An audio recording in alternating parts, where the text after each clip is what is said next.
we'll have first the ribbon cutting ceremony, then followed by the groundbreaking ceremony.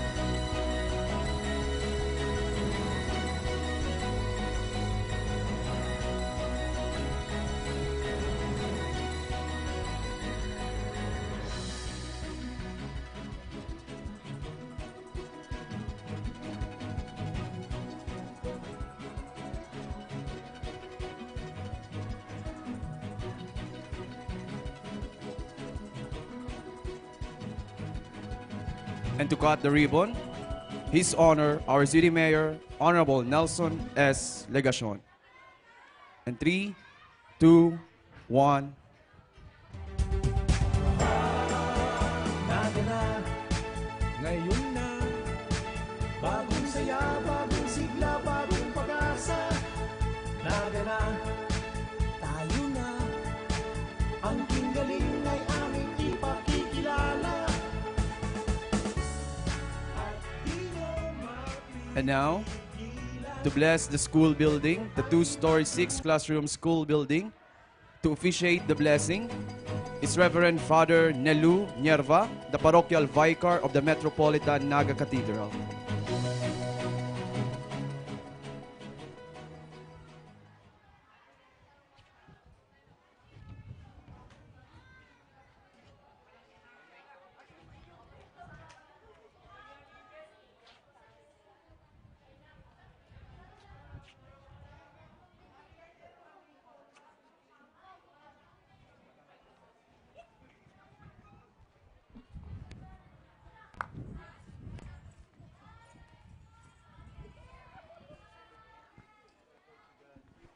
Ourselves. And through the labor of our hands and minds, we build up God's creation. Our work enables us to practice charity and to help the least fortunate, so that joined to Christ the Redeemer, we grow in His love. Let us bless the Lord then and pray that we'll shower His blessing on all who work in this place. Prayer of blessing. O God, in your wise providence, you are glad to bless all human labor, the work of our hands and of our minds.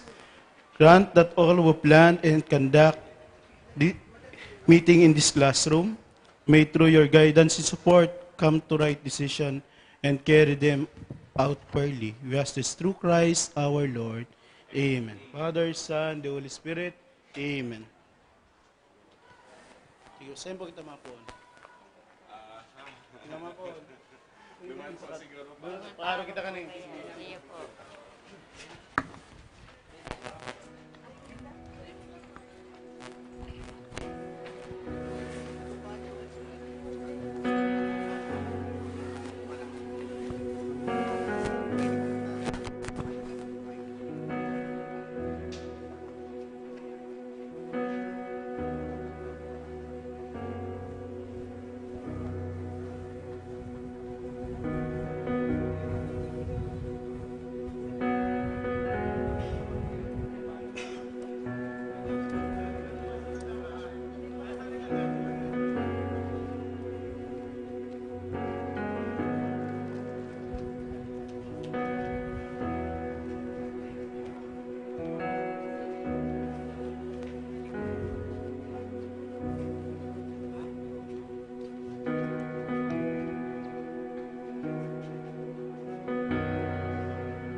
Brothers and sisters, listen to the words of the first letter of Paul to the Corinthians.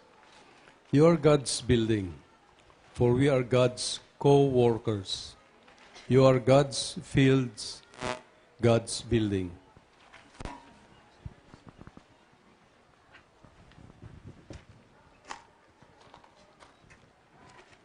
According to the grace of God given to me, like a wise master builder, I laid a foundation, and another is building upon it. But each one must be careful how he builds upon it. For no one can lay a foundation other than the one that is there, namely Jesus Christ. The word of the Lord. Thanks be to God. Intercession.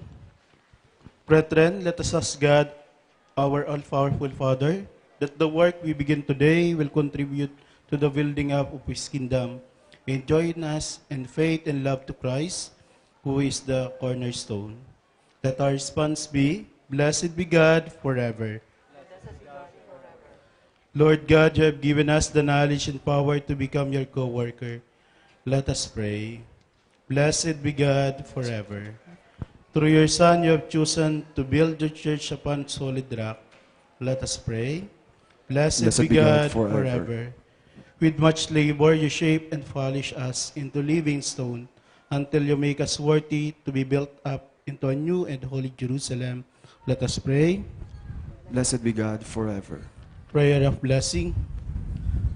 All-powerful and merciful Father, you have created all things through your Son and have made him the unshakable foundation of your kingdom.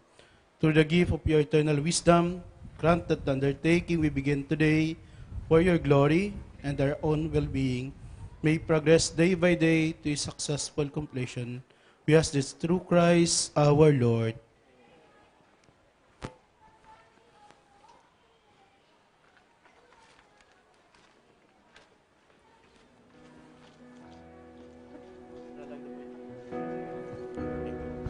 And now let us proceed to the laying of the foundation.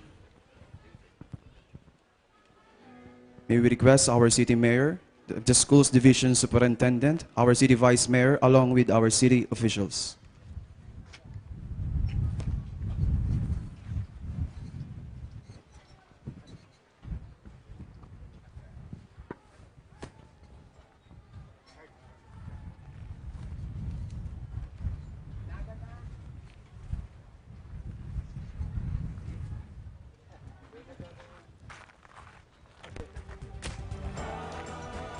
Naga na, ngayon na.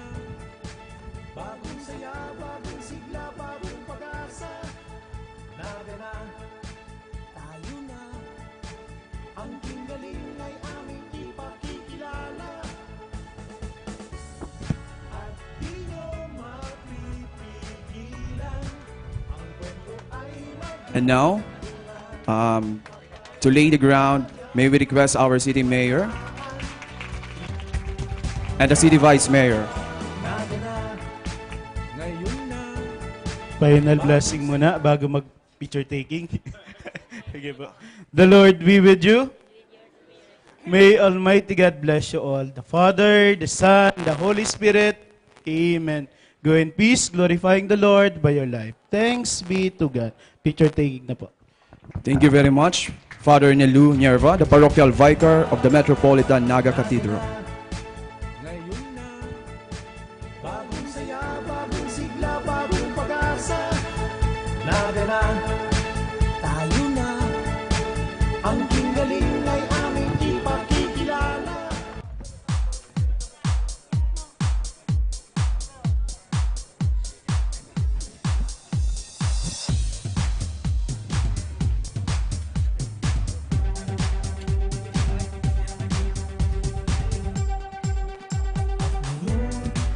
Nandito na, naranaman, ikang nararanasan. Ang saya na umiti.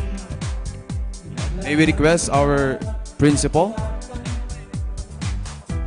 Maglugaw, puno ng ngiti at saya. Ang lahat And now for the photo opportunity with the city officials, may we request Parochial Vicar, Father Nerva, the school's division superintendent, and the faculty and staff of Santa Cruz National High School. prinsipyo noon hanggang ngayon at sa kinabukasan. Di maiiwasan, galaw at pagbabago.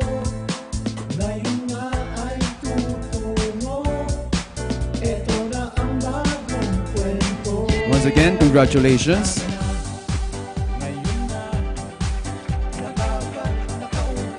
May we request the teachers to please go in front for the photo opportunity with the city officials, faculty and staff of Santa Cruz National High School, to be followed by the students of Santa Cruz National High School.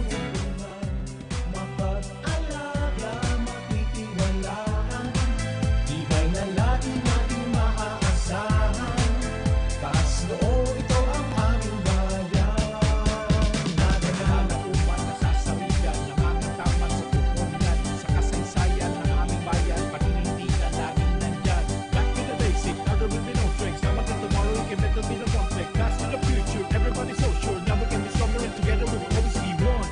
Ngayon na ay lilipas at darating ating bukas. Doon na makikita. Thank you. And now to be joined by the students of Santa Cruz National High School.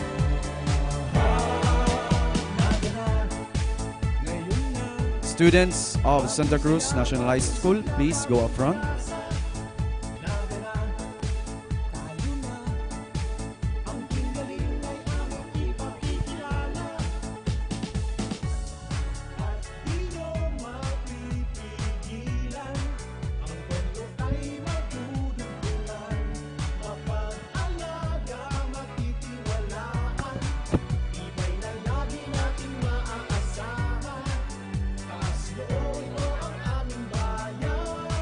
May we request our students to please go to the other side.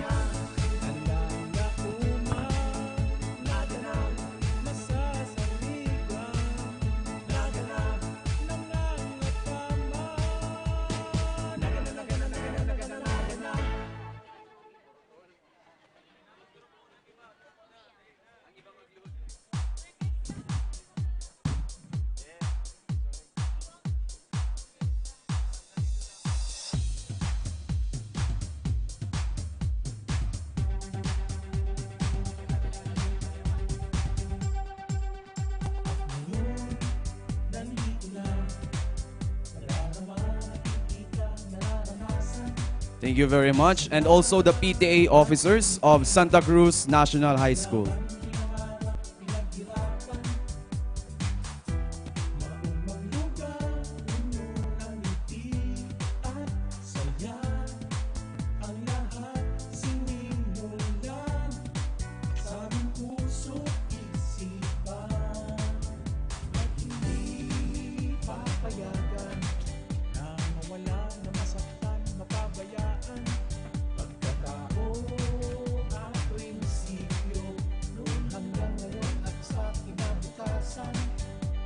Okay, thank you very much. And now let's proceed to the third part of our program. But first, let us acknowledge the presence of our city officials and guests. We have our City Councilor Antonio Beltran, City Councilor Jose B. Perez, City Councilor Vidal Castillo, City Councilor Gay Labonal Gomez, City Councilor Melvin Ramon Buenafe, City Councilor Joselito S.A. Del Rosario, our City Vice Mayor, Honorable Cecilia B. Veluz de Asis, and of course, our City Mayor, Attorney Nelson S. Ligacion. And also, we would like to acknowledge the presence of the school's Division Superintendent of DepEd Naga, Mr. Mariano B. de Guzman, the teacher in charge of Santa Cruz National High School, Ms. Lorena D. Gonzalez, Public Schools District Supervisor of West District 1, Mr. Dante R. Santelices. And of course, the selected teachers, students, parents of Santa Cruz National High School. Once again, good morning.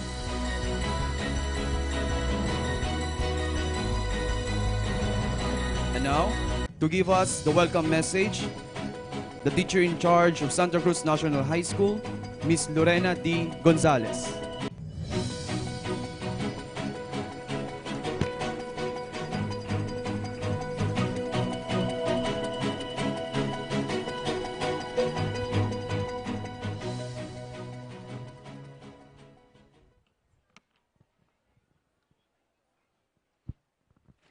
Thank you very much, Sir JM. So first and foremost, thank you very much, Lord, for the very nice weather today. Okay po.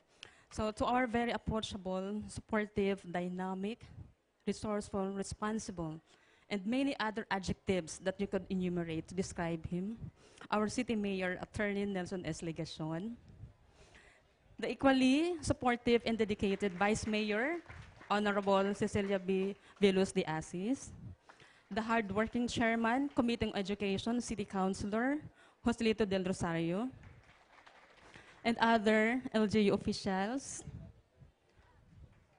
And of course, to our very approachable, dedicated, responsible, supportive, competent, and many other objective adjective also to describe him, our dear Schools Division Superintendent, Sir Mariano B. de Guzman, ZSO 6. Our newly designated OIC Chief is GOD, Dr. Michael Del Rosario. Our Division Engineer, Engineer John Mar Aguilar. Our very approachable, understanding, intelligent, and vibrant public schools District Supervisor, Dr. Dante R. Santelices.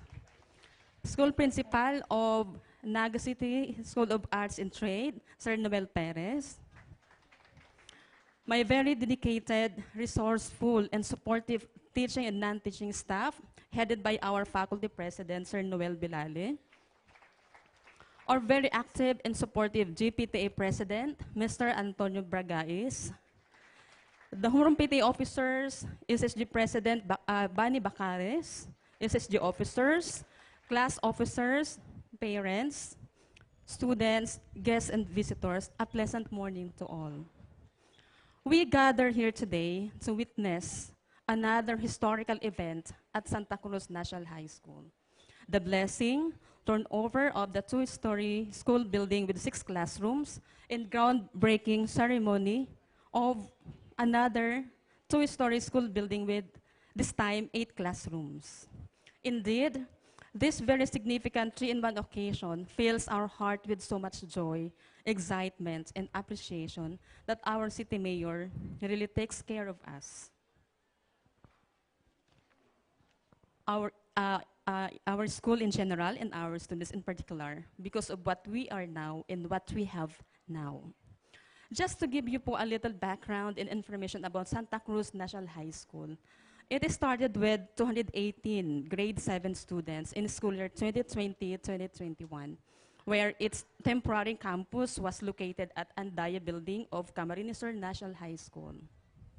Then, 414 students population last school year 2021-2022 with grade 8 and 7 levels, where we transferred here on January 3, 2022. And this school year, 2022-2023, as of November 2022, we have a total of 596 students with 3 grade levels, where 205 of which are grade 7 with 4 sections, 168 are grade 8 with 4 sections, and 223 are grade 9 with 5 sections. You see how our school is continuously increasing its population. However, along with this growing students' population is the scarcity of the classrooms. All 5 schools in grade level are occupying the event center, plus other 2 sections from grade 8 with 83 classrooms. That's why we have 7 sections who occupy the event center at this moment. So the turnover of the new school building will really address our need of the classrooms. It will be occupied by the 5 sections from grade 9 and 1 section from grade 8.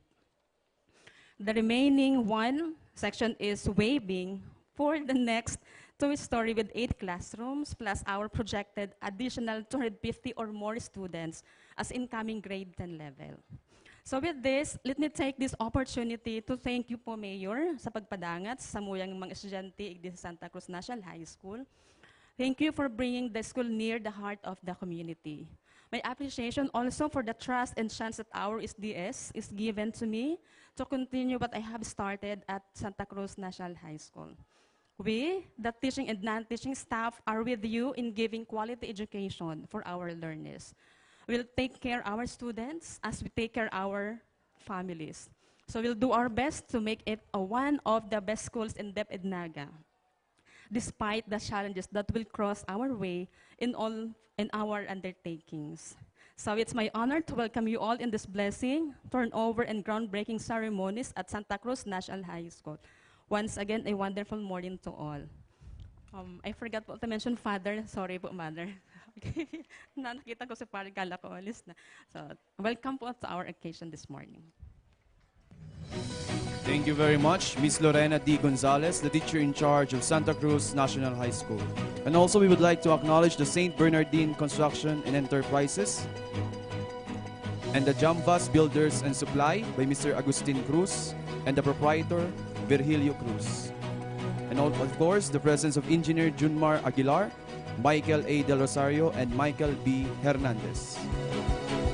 And now, to give us a message, the Public Schools District Supervisor, West District 1, Mr. Dante R. Santelices.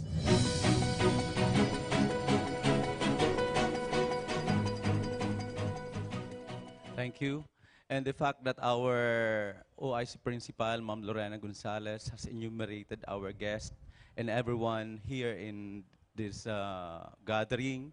So I would just say good morning po sa lahat.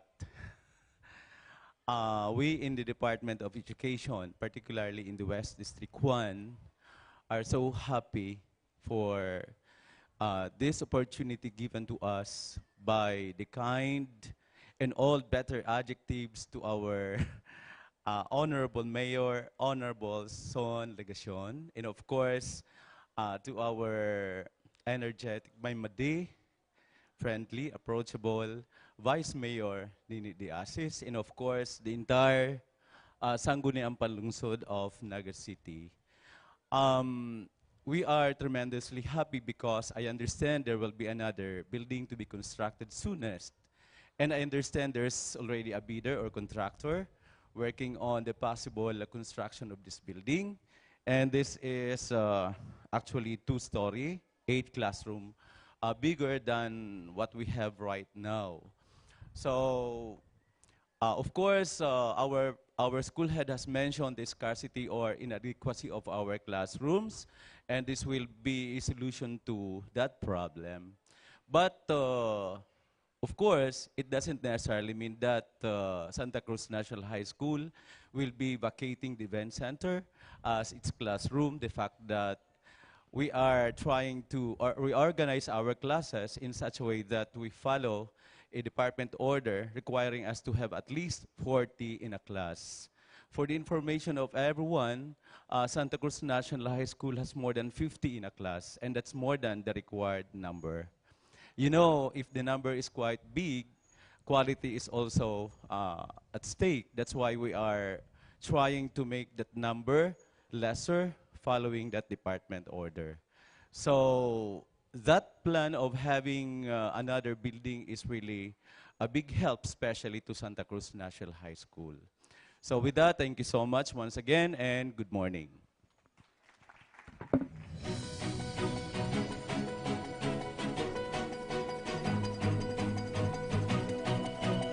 Thank you very much, Mr. Dante R. Santelices, the Public Schools District Supervisor of West District 1. And also, we would like to acknowledge the presence of Attorney Paul John Barosa. And now, to give us the message, let us hear the message of the Chairman on Committee on Education, City Councilor Lito Del Rosario.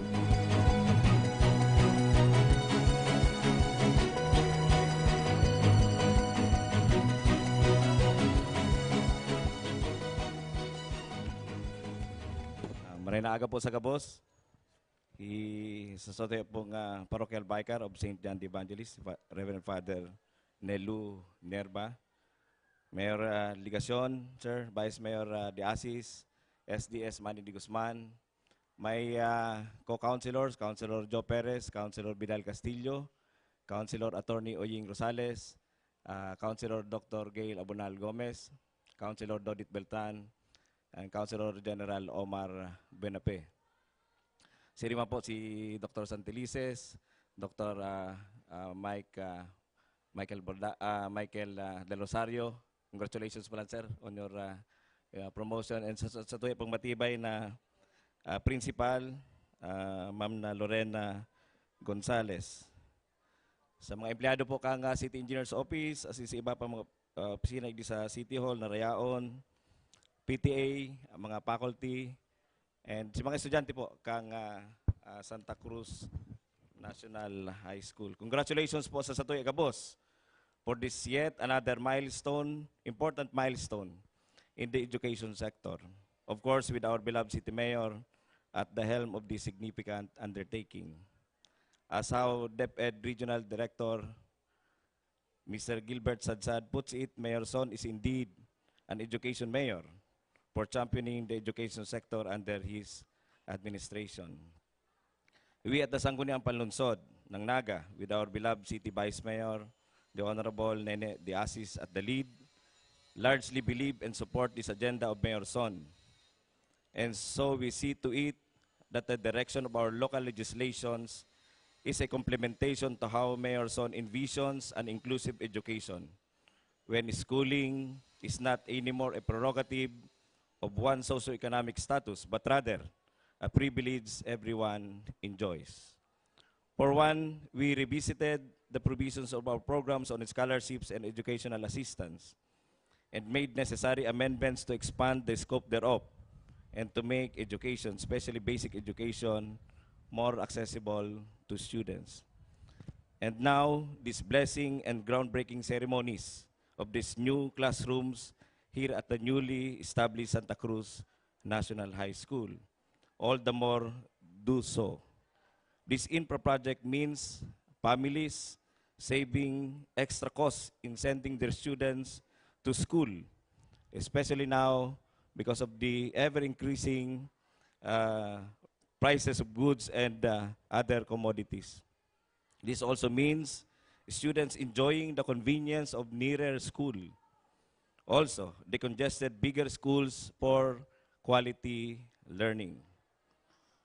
As I understand it, hundreds of students are now enrolled and are buying or eyeing to enroll the next years.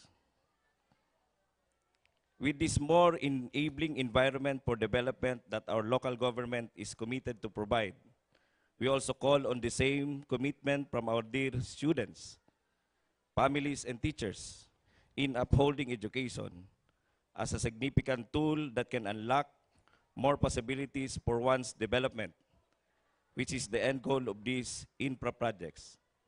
Not itself the building of more infrastructures, but more so the building of an empowered citizenry that are contributing in nation building.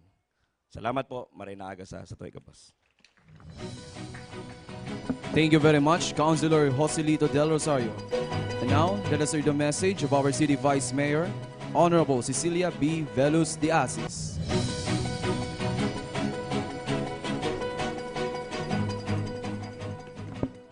Diyos marhay na aga po sa Indogabos, araw kang sinabi kang sa kuyang padihon, padingdan. Dahil ko na po may mentionin saro-saro. Ini po ang sa kuyang first public appearance for this year. Because aram man po nindo na sa Team Naga under the leadership of our support and our commitment to the upliftment of education in the city of Naga. We shared, araw po kang sinabi ni Councilor Lito Del Rosario,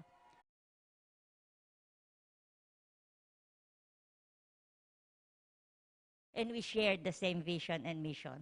That's why kami po, and we believe na with him at the helm. Thank you very much, Vice Mayor Cecilia B. Velus de Asis. And now let us hear the message of the school's Division Superintendent of DepEd Naga City, Mr. Mariano B. De Guzman.